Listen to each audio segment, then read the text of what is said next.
Hello and welcome to today's video. Today we're making rice paper dumplings. This is something I saw on TikTok. It looked really cool and I had some leftover rice papers. I actually dropped half of these out of the cupboard so they all broke, but I wanted to give it a go, so that's what we're making today. So we're going to start by dicing a medium-sized onion and getting that into a bowl. Then get a cabbage. We're going to use about 1/3 of the cabbage and cut out the core. Then just slice the cabbage. You want the slices pretty thin and get that into a bowl. Then I'm also going to use a courgette, about half a courgette, so cut that in half, then cut that down the middle, and then we're going to cut that into thirds and thinly slice them. And finally, I'm also going to use some spring onions, and I'm going to separate these into the tops of the spring onion and the bottoms. And feel free to add in more or less vegetables that you like. Carrots would also go really well with this. Now we're going to start frying off our onions until they're starting to go translucent and give them a light season. When they're starting to look like this, take them out the pan, and then we're going to go in with our cabbage and our courgette along with the spring onion tops, and we're only going to cook these for a few minutes. We just want to take the rawness off them. We don't want them to get too soft. We still want them to be al dente and also give them a light season. Then after a couple of minutes, take them out the pan. Now for the meat that we're using in the filling, I'm using pork mince. You could also use beef mince if you want to,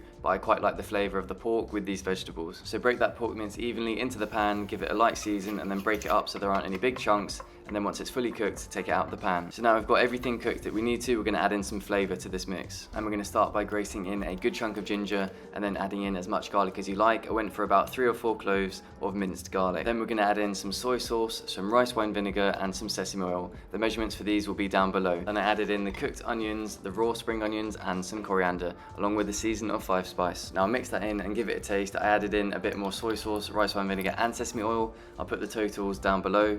And I also added in a bit of sriracha because I wanted a bit more heat in there. Then give it a final taste to make sure everything's to your liking. This was good for me. Now get a bowl or something big enough to fit your rice papers. Add in some lukewarm water, and then we're going to season it with sugar and some rice wine vinegar. Once the sugar is fully dissolved, we're going to go in with your rice paper, and we're going to wet this for about 10 seconds to make sure it's fully hydrated. Then get that onto a board which you just dampened with a bit of water, and we're going to start adding the filling. And then put a decent amount of the filling into the middle. We don't want too much, otherwise these will explode in the pan. So to wrap the dumpling, we're going to tuck the bottom over the filling and then tuck the top over that. And then we're going to tuck the sides in either side, and this is going to completely seal it. And because the rice paper is sticky, it should seal together. However, when I did this, in hindsight, wrapping it with 2 rice papers would probably be better. But if you can't be bothered to wrap it twice, 1 is completely fine. Now to store the dumplings whilst we make the other ones, we're going to wet a plate, put our dumplings on top, and then we're going to cover the dumplings with a dampened towel. Then for a quick and easy dipping sauce to go with this, we're going to use some crispy chili oil, some soy sauce, rice wine vinegar, sesame oil, and a touch of sugar, and then just mix it all in. The quantities for this will be in the description below. Now it's time to cook them. So there's 2 ways we can do this. The first way is by cooking them sealed side down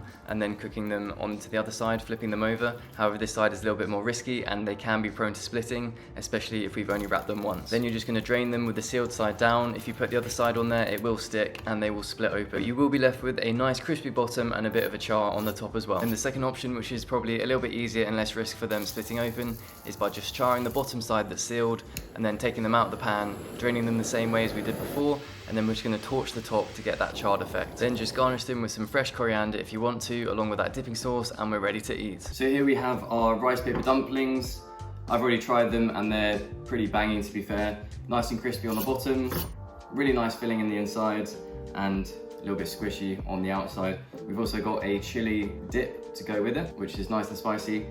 Gives it a little bit of kick. They are pretty messy, they kind of crumble everywhere, so don't be afraid to get stuck in.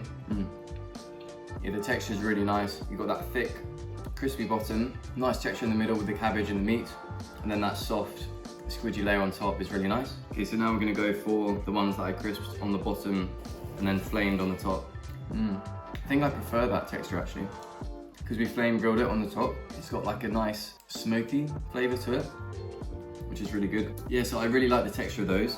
It's nice and crispy on the bottom, and then you kind of get that smoky char on the top from the fire, but it's still kind of not slimy, but it's got that like sticky, chewy texture, which is really pleasant. Yeah, there we have the rice paper dumplings with a chili dipping sauce. And they're a lot easier than if you're gonna roll your own dumplings.